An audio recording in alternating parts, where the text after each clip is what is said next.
إن الحمد لله نحمده ونستعينه ونستغفره ونعوذ بالله من شرور أنفسنا ومن سيئات أعمالنا من يهده الله فلا مضل له ومن يضلل فلا هادي له وأشهد أن لا إله إلا الله وحده لا شريك له وأشهد أن محمدا عبده ورسوله أرسله الله تعالى بالحق بشيرا ونذيرا وداعيا إلى الله بإذنه وسراجا منيرا. أما بعد فإن خير الحديث كتاب الله وخير الهدي هدي محمد صلى الله عليه وسلم وشر الأمور محدثاتها وكل محدثة بدعة وكل بدعة ضلالة وكل ضلالة في النار. فقد قال الله تبارك وتعالى في القرآن المجيد والفرقان الحميد: فأعوذ بالله السميع العليم وبوجهه الكريم وبسلطانه القديم من الشيطان الرجيم. بسم الله الرحمن الرحيم. قاف والقرآن المجيد بل عجبوا أن جاءهم منذر منهم فقال الكافرون هذا شيء عجيب أئذا متنا وكنا ترابا ذلك رجع بعيد قد علمنا ما تنقص الأرض منهم وعندنا كتاب حفيظ بل كذبوا بالحق لما جاءهم فهم في أمر مريج. وقال تعالى في مقام آخر: قل هل يستوي الذين يعلمون والذين لا يعلمون. وقال تعالى في مقام آخر: يرفع الله الذين آمنوا منكم والذين أوتوا العلم درجات.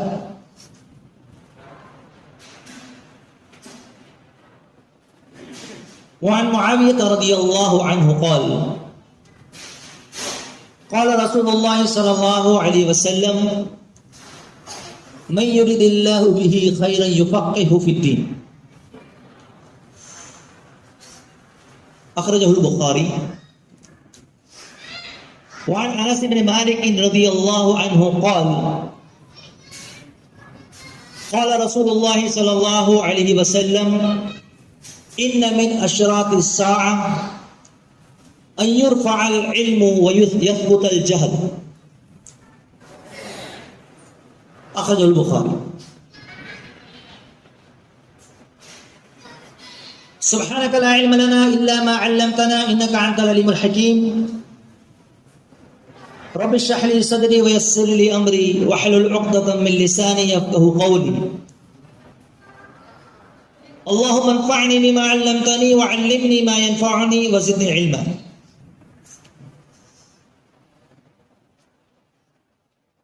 سب سے پہلے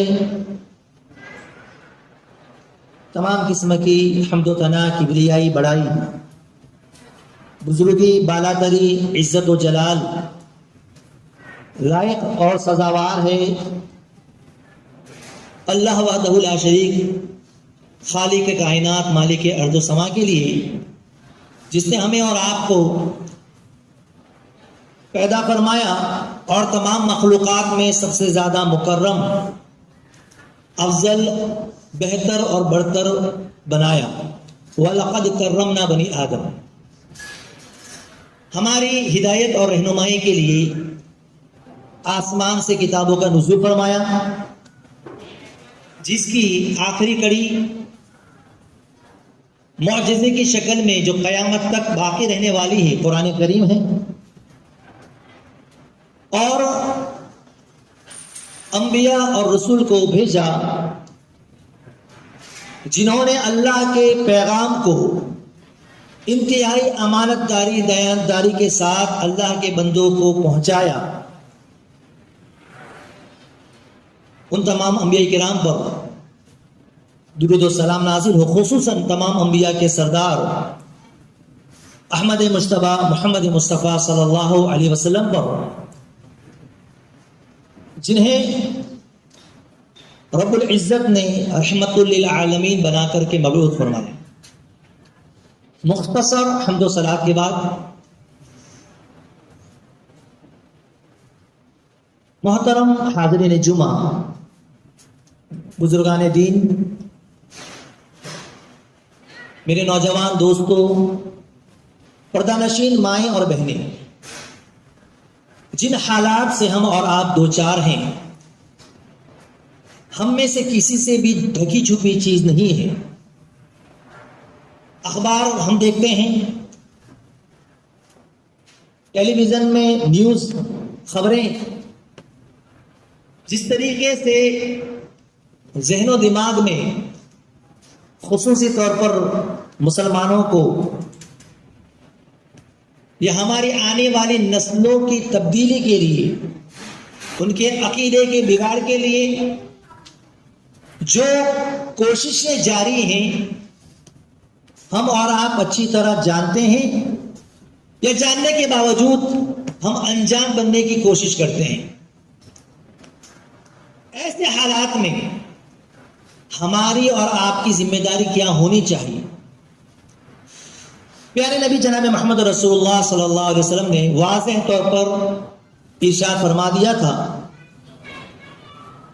اللہ کے رسول صلی اللہ علیہ وسلم خود ایک نشانی ہے قیامت کی۔ اللہ کے رسول نے فرمایا کہ انا والساعۃ کہاتین، اشارہ کیا کہ جس طریقے سے یہ دو انگلیاں ہیں، میں اور قیامت کے درمیان بھی اتنا ہی فاصلہ ہے۔ مجھ سے پہلے بہت سارے انبیاء آئے اور گئے، لیکن اللہ تبارک و تعالیٰ نے مجھے خاتم الانبیاء، خاتم المرسلین بنا کر کے بھیجا ہے، تمام انبیاء کرام کا آخری پیغمبر، اس دنیا کا سب سے آخری پیغمبر۔ اب کوئی نبی آنے والا نہیں۔ اللہ کے رسول صلی اللہ علیہ وسلم قیامت تک آنے والے لوگوں کے لیے اب رسول ہیں۔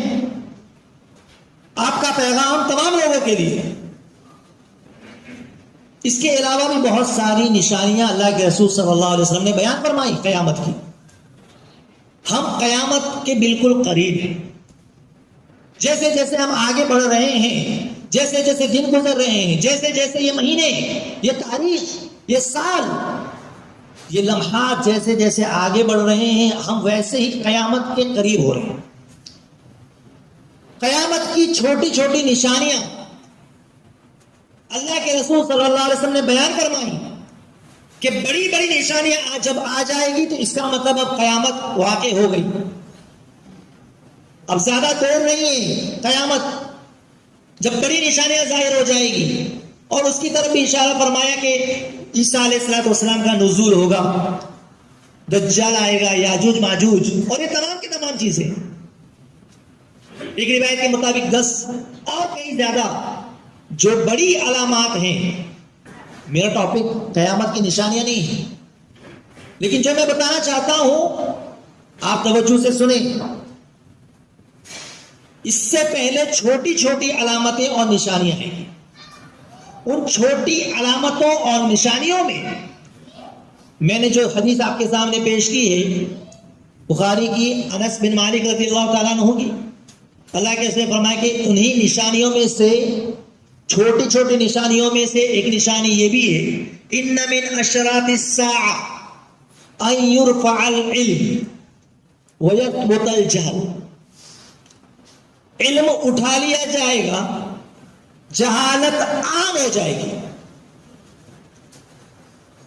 علم، اور اس سے مراد کون سا علم ہے؟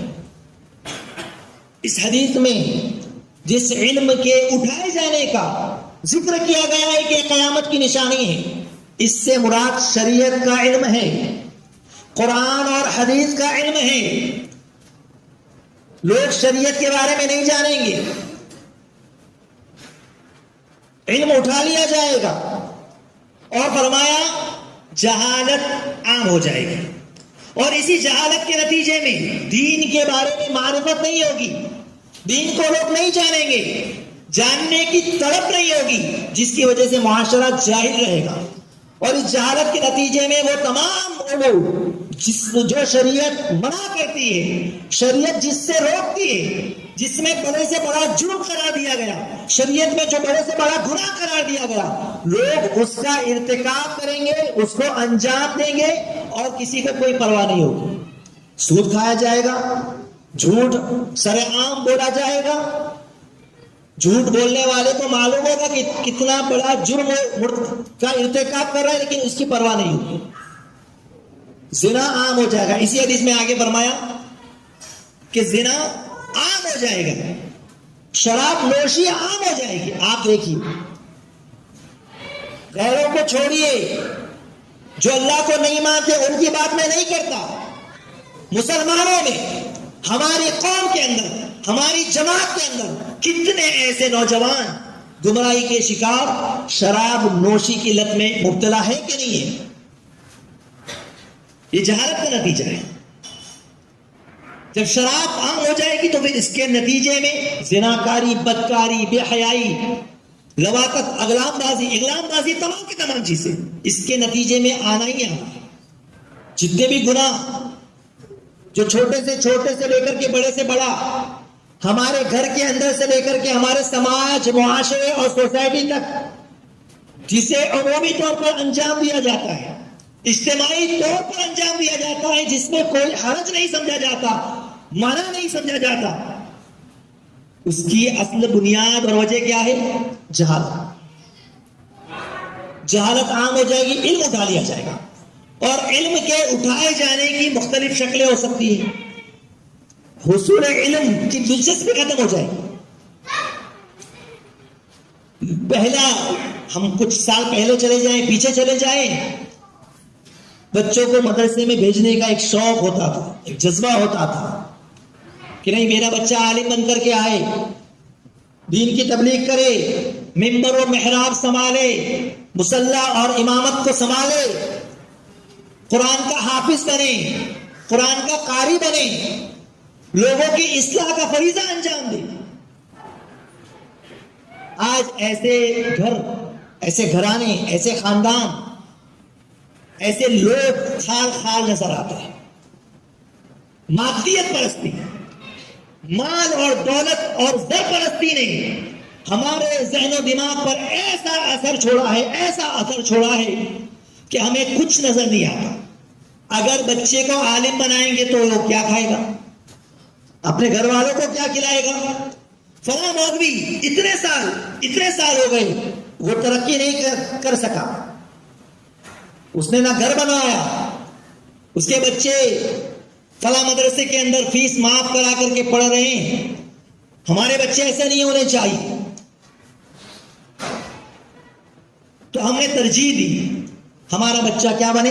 ڈاکٹر بنے. ہمارا بچہ کیا بنے؟ انجینئر بنے. ہمارا بچہ کیا بنے؟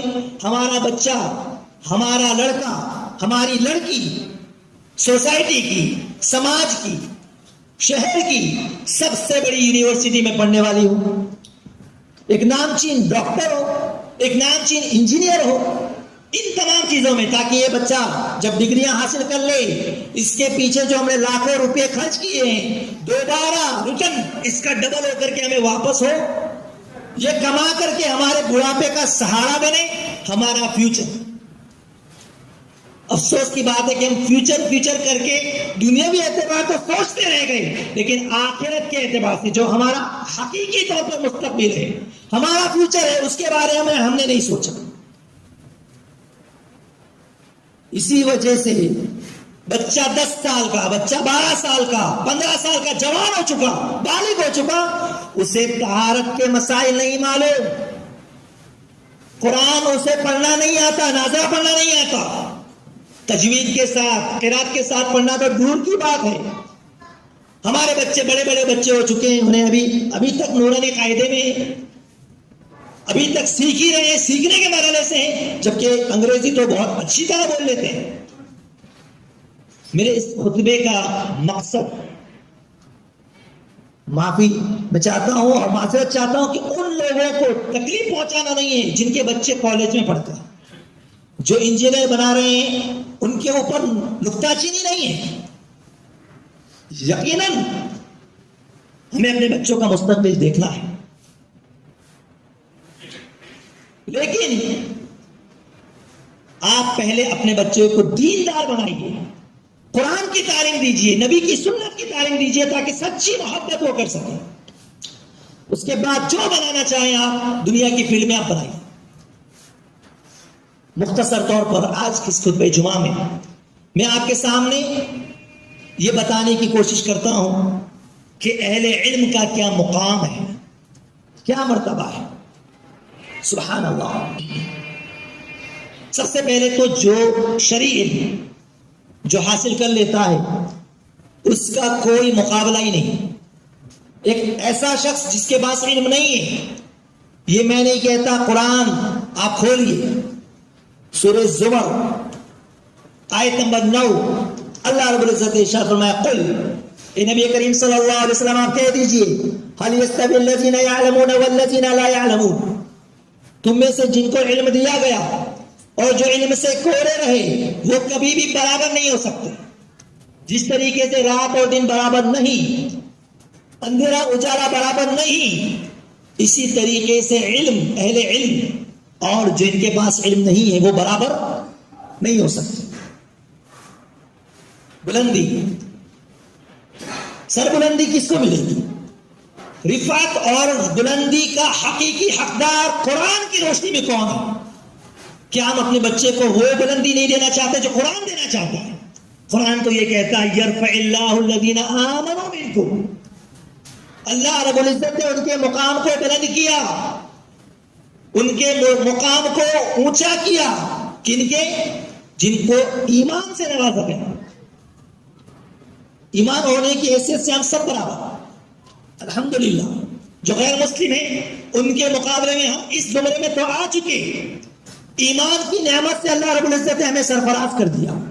ہم مومن ہیں، مسلمان ہیں، لیکن اللہ رب العزت نے دوسری شرط بھی رکھی بلندی کے لیے، یرفع اللہ الذین آمنوا منکم والذین اوتوا العلم درجات. ان کے درجات کو اللہ بلند کرتا ہے جنہیں ایمان کے ساتھ ساتھ علم سے بھی نوازا گیا. سورہ مجادلہ آیت نمبر 11. تو اگر ہم چاہتے ہیں کہ ہمارے بچے کا مقام اور مرتبہ اللہ کی نظر میں، دنیا کی نظر میں سب سے بلند ہو، اسے چاہیے کہ وہ علم کے سے نوازے، اپنے بچے کو عالم بنائیں. ایک بچہ، میں نہیں کہتا کہ آپ پورے کے پورے بچوں کو مدرسے میں ڈالو، ہم اپنے بچوں میں سے ایک بچے کو تو کم از کم دین کے لیے وقف کر سکتے ہیں انشاءاللہ. اگر یہ ایک بچہ آپ کے گھر کے اندر، آپ کے سماج کے اندر، آپ کے خاندان کے اندر علم والا ہو گیا، جب باپ کچھ غلط کرے گا تو یہی بچہ ہوگا، ابو جان اللہ نے اس سے منع کیا. ماں یا بہن کو کچھ غلط کرتے ہوئے دیکھے گا، فوراً روکے گا، ٹوکے گا.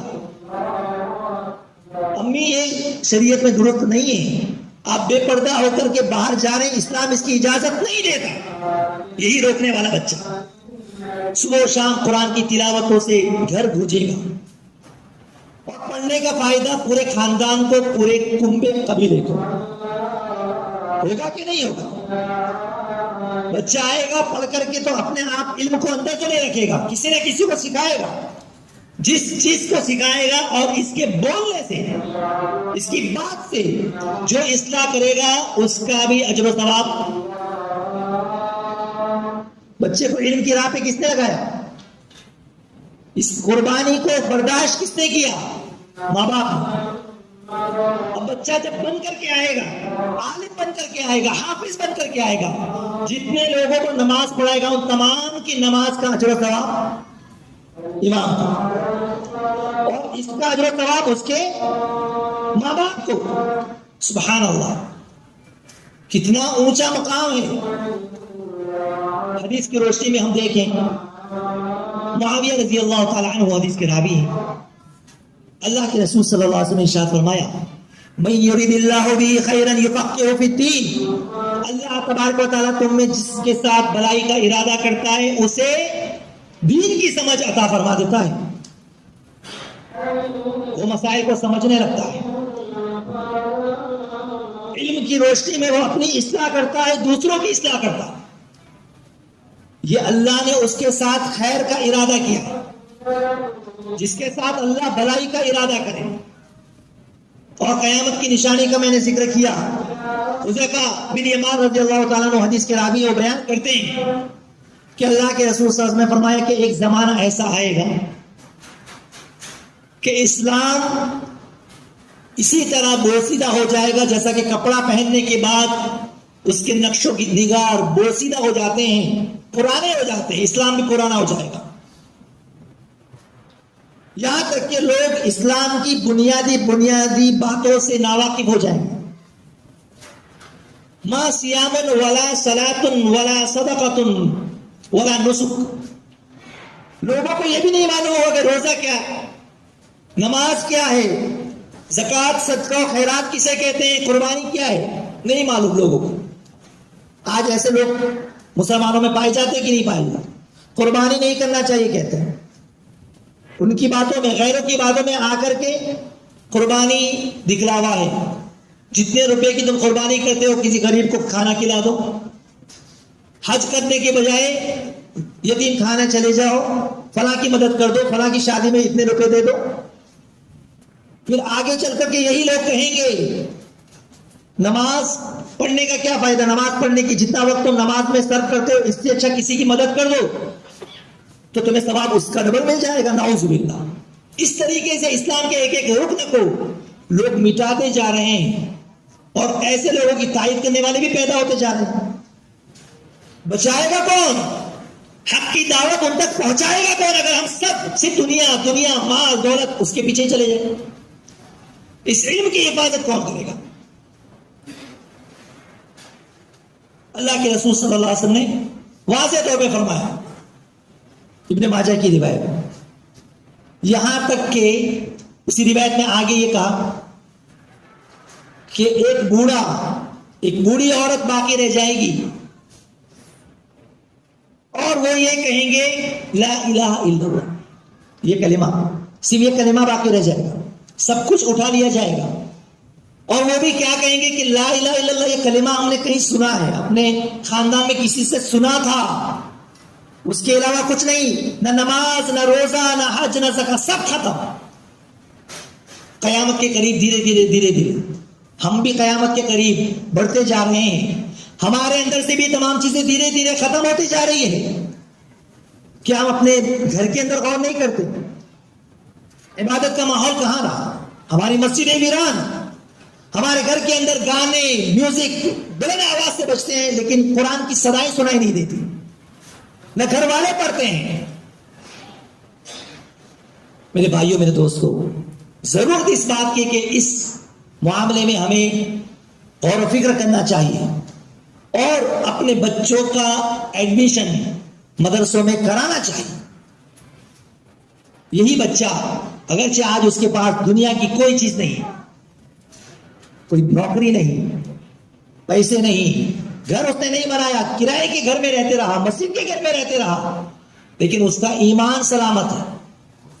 یہی بچہ ماں باپ کے مرنے کے بعد ان کے لیے دعا کرے گا. ذرا آپ غور کریں، ان بچوں کا جائزہ لیں جن کے لیے ماں باپ کروڑوں روپے چھوڑ کے گئے، لاکھوں روپے چھوڑ کے گئے، بنگلے ہیں، گاڑیاں ہیں، سب کچھ ہے. نہیں ہے تو صرف دین نہیں ہے، دینداری نہیں ہے، علم نہیں ہے. اس کی وجہ سے یہی بچے جب تک ماں باپ بوڑھے ہو جاتے ہیں، بڑھاپے میں ان کو چھوڑ دیتے ہیں، نہیں میرے پاس نہیں رہ سکتے، اولڈ ایج ہوم کا راستہ دکھا دیتے ہیں. یہی ہے کہ مرنے کے بعد صرف آپس میں لڑتے رہتے ہیں پراپرٹی کے لیے، کوئی دعا نہیں کرتا اپنے ماں باپ کے لیے، کوئی صدقہ جاریہ جاری کرائے، کوئی مدرسہ قائم کرے، کوئی مسجد کرے، نہیں. اگرچہ لاکھوں روپے ہو، کروڑوں روپے ہو، یہ جہالت کا نتیجہ ہے. دین ہم نے نہیں سکھایا اپنے بچے کو. ابو ہریرہ رضی اللہ تعالیٰ عنہ کی حدیث، اللہ کے رسول صلی اللہ علیہ وسلم نے فرمایا کہ اذا مات الانسان انقطع عنه عمله الا من ثلاث صدقۃ جاریہ او علم ينتفع به او ولد صالح يدعو. انسان مر جاتا ہے، سارے اعمال منقطع ہو جاتے ہیں، 3 اعمال مرنے کے بعد بھی جاری رہتے ہیں. وہ کیا ہے؟ صدقہ جاریہ. کوئی اچھی چیز جاری کر کے آپ جائیے لیکن شریعت کے خلاف نہ ہو. اب اچھی چیز کا مطلب اس کو عام مفہوم میں لے لیا گیا اور ہم نے کوئی بھی نئی چیز دین کا نام، دین کا ٹائٹل دے کر کے لگا دیا. اسی بنیاد پر کئی بدعتیں اور خرافات ہمارے سماج اور معاشرے کے اندر پائی جاتی ہیں. اسی حدیث کو بنیاد بنا کر کے اچھا کام ہے، اچھی چیز ہے. کوئی بھی عام آدمی آ کر کے آپ کو یہ بتلا دے کہ یہ کام بہت اچھا اور کرنے لگ گئے، یہ کب ہوگا؟ جب علم نہیں رہے گا. تو پھر نئے لوگ آئیں گے جاہل اور آ کر کے آپ کو نئی نئی باتیں بتائیں گے کہ آج تک کسی نے آپ کو نہیں بتایا، میں ایسی بات بتا رہا ہوں. میں آج آپ کو نئی بات بتانے والا ہوں، نئی بات، اور بتا کر کے کوئی نئی چیز، کوئی نیا فتویٰ، کوئی نیا شوشہ چھوڑ دیں گے. اسلام تو وہ ہے نا جو نبی نے بتایا 1400 سال پہلے، پھر نئی بات کہاں سے ہوئی؟ اس طریقے سے لوگوں کا دماغ عقل سے کھیلیں گے، جاہل بنائیں گے، اور یہ بھی قیامت کی نشانی. ابھی میں نے جو ذکر کیا، علم اٹھا لیا جائے گا تو اس کی ایک شکل تو یہ ہے کہ دلچسپی ختم ہو جائے گی. علم سے لوگ اعراض کریں گے، دور بھاگیں گے، علمی محفلوں سے دور بھاگیں گے، علمی مجلسوں سے دور بھاگیں گے. بے حیائی کی مجلس ہو، رات چلی جانے دو، ناچ گانا رات بھر چلنے دو، اس سے تو شوق ہے، لگاؤ ہے. لیکن وہیں پر 5 منٹ 10 منٹ کا بیان، درس حدیث، درس قرآن، یہ گرا گزرتا ہے ہمارے کانوں کے اوپر، ہم نہیں سن سکتے، بہت مشکل ہے. تو یہ ایک اعراض کی شکل ہے. دوسری اعراض کی شکل کیا ہے؟ اللہ کے رسول صلی اللہ علیہ وسلم نے علم کے اٹھائے جانے کی وجہ یہ بیان فرمائی کہ علم کو اس طرح نہیں اٹھایا جائے گا. عبداللہ بن عمرو بن عاص رضی اللہ تعالیٰ عنہ، حدیث کے راوی اللہ کے، اس نے فرمایا ان اللہ یقبض العلم لا یقبض العلم انتزاعا ينتزعه من العباد. اللہ تعالیٰ علم کو اس طرح نہیں اٹھائے گا کہ بندوں کے سینوں سے نکال دے، نہیں، بلکہ یقبض العلم بقبض العلماء. اللہ تبارک و تعالیٰ علماء کو اٹھا لے گا، کثیر تعداد میں علماء اہل علم وفات پا جائیں گے. پہلی تو لوگوں کے اندر سے علم کی دلچسپی ختم ہو جائے گی. اب اپنے بچوں کو مدرسوں میں نہیں بھیجیں گے، عالم نہیں بنائیں گے، عالموں سے نفرت ان کے دلوں کے اندر پیدا کر دی جائے گی. فلاں عالم دیکھو یہ غلط کام کرتا ہے، تمام عالم ایسے ہی ہوتے ہیں. اس طریقے سے لوگوں کا ذہن بنایا جائے گا، عالم ناکارہ ہے، عالم بدماش ہے، عالم چور ہے، فلاں ہے، چندہ خور ہے، یہ ہے وہ ہے. اس طریقے سے لوگوں کے دلوں کے اندر سے پہلے عالم کی عزت ختم کی جائے گی. جب 4 لوگوں کے اندر علماء کی عزت کم ہو جائے گی تو پھر وہ اپنے بچے کو عالم نہیں بنائے گا. علماء کی کوئی عزت ہی نہیں، کوئی مقام ہی نہیں. علماء ایسے ہوتے ہیں. یہ ایک طریقہ ہے، شیطانی چال ہے، علم سے اور علماء سے لوگوں کو دور کرنے کی، تاکہ علماء کی صحبت میں نہ رہے اور اپنی اصلاح نہ کرے.